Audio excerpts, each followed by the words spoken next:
দেৰগাঁও সাহিত্য সভা ভৱনত জনসম্পৰ্ক আৰু চৰকাৰী আঁচনিৰ ওপৰত সজাগতা সভা সম্পন্ন। ক্ৰিষ্টেল ফাউণ্ডেশ্যন আৰু ৰাষ্ট্ৰীয় গ্ৰামীণ বিকাশ নিধিৰ উদ্যোগত শুকুৰবাৰে দেৰগাঁও সাহিত্য সভাৰ চন্দ্ৰনাথ খাউণ্ড ভৱনৰ মিনধৰ নাথ প্ৰেক্ষাগৃহত জনসম্পৰ্ক আৰু চৰকাৰী আঁচনিৰ ওপৰত এখনি সজাগতা সভা অনুষ্ঠিত হয়। RGVNৰ ক্ষেত্ৰ বিষয়া দুৰ্লভ বৰুৱাই উদ্দেশ্য ব্যাখ্যা দাঙি ধৰা সভাখনৰ আঁত ধৰে RGVN ক্ষেত্ৰ প্ৰবন্ধক মুস্তাফা আহমেদে।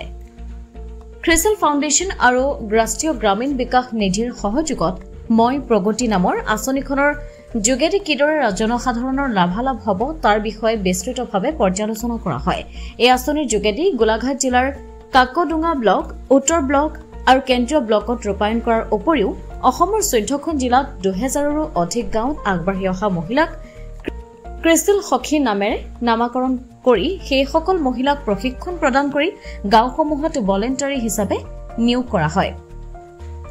মূলতঃ গাঁৱৰ দৰিদ্ৰ লোকসকলে কেনেকৈ চৰকাৰী আঁচনিসমূহ লাভ কৰিব আৰু চৰকাৰী বিভিন্ন সা সুবিধা গ্ৰহণ কৰি উপকৃত হ'ব তাৰ ওপৰত সজাগতা সৃষ্টি কৰা হয়। এই ক্ষেত্ৰত প্ৰতিখন গাঁৱত ক্ৰিষ্টেল সখী নিয়োগ কৰি জনসাধাৰণক চৰকাৰী আঁচনিসমূহৰ সম্পৰ্কে অৱগত কৰাৰ ব্যৱস্থা গ্ৰহণ কৰে। সভাত বিভাগীয় কেইবাগৰাকীও বিষয়ববীয়া উপস্থিত থাকি বক্তব্য প্ৰদান কৰা দেখিবলৈ পোৱা গ'ল। দেৰগাঁৱৰ পৰা কুমুদ বৰাৰ ৰিপৰ্ট, পোহৰ লাইভ 8। আজি আমি ক্ৰিষ্টেল ফাউণ্ডেশ্যন আৰু ৰাষ্ট্ৰীয় গ্ৰামীণ বিকাশ নিধিৰ অধীনত আমি এখন সভা অনুষ্ঠিত কৰিছো। সভাখন হ'ল আমি মই প্ৰগতি নামৰ এখন আমি আঁচনি বৰ্তমান চলাই আছো।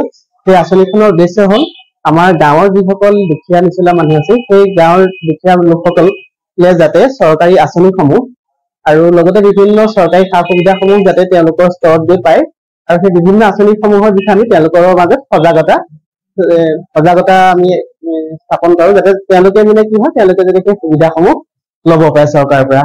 আৰু লগতে আমি সখী থাকে, প্ৰতিখন গাঁৱতে আমাৰ এগৰাকী সখী আছে।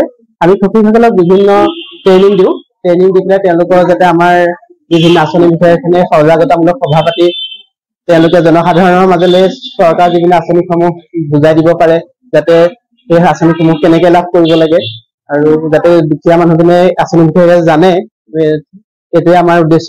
আৰু তেওঁলোকে সখীসকলৰ আৰু লগতে আমি এতিয়া 2.0 যিটো আমাৰ মই প্ৰগতি 2.0 এটা উদ্দেশ্য হ'ল যে ফাইনেন্সিয়েল ৰিজিলিয়েন্স বা বিত্তীয় স্থিতিস্থাপকতা, মানে যিকোনো আৰ্থিক সংকটৰ সময়ত তেওঁলোকে তেনেকে আৰ্থিক সংকটটো মানে জোৰা মাৰিব পাৰে, সেই ধৰণে আমি তেওঁলোকক আমি ট্ৰেইনিং প্ৰভাইড কৰোঁ, যাতে তেওঁলোকৰ বিপদৰ সময়ত মানে পইচাৰ কাৰণে যিকোনো এটা কাম তেওঁলোকক পিছ পৰি নাযায় বা তেওঁলোকৰ সংকটৰ সন্মুখীন হয়, তাৰ কাৰণে তেওঁলোকে কেনেকুৱা ধৰণৰ বিত্তীয় পৰিকল্পনা কৰিব লাগে সেই বিষয়ে আমি তেওঁলোকক ট্ৰেইনিং দিওঁ আজি সভাখনৰ। আৰু লগতে আজি সভাখনৰ মূল উদ্দেশ্য হ'ল আমাৰ যিসকল সখী আছে সেই সখীসকলৰ লগত কমিউনিটি কেনেকে এংগেজ হ'ব।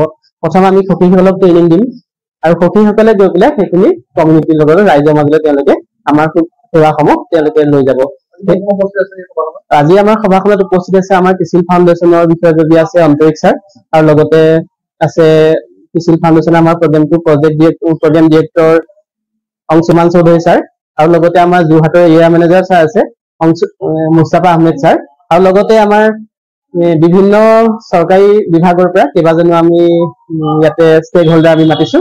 আৰু লগতে আমাৰ ইয়াত বিশেষভাৱে আজি উপস্থিত আছে CSC district manager Umakanta Bora sir. তেখেতে আমাক গোটেই CSC সুবিধাসমূহ CSC যোগেদি কেনেকে চৰকাৰৰ বিভিন্ন সা সুবিধা বা আঁচনিসমূহ তেওঁলোকে এপ্লাই কৰিব পাৰিব সেই বিষয়ে বা আবেদন কৰিব পাৰিব, সেই বিষয়ে আজি তেখেতে বিশদভাৱে আজি সভাখনত জনসাধাৰণক বুজাই দিব। ঘৰে ঘৰে গৈ লৈ পেলাই এই আঁচনিৰ ওপৰত প্ৰথমতে সজাগতা অনুষ্ঠানটো কৰি লওঁ, তাৰপাছত চৰকাৰে যিখিনি আঁচনি দিছে সেই আঁচনিখিনি আমি পূৰণ কৰি দিওঁ, তাৰ পাছত তেওঁলোকে যাৱতীয় সা সুবিধাখিনি তেওঁলোকে গ্ৰহণ কৰিছে।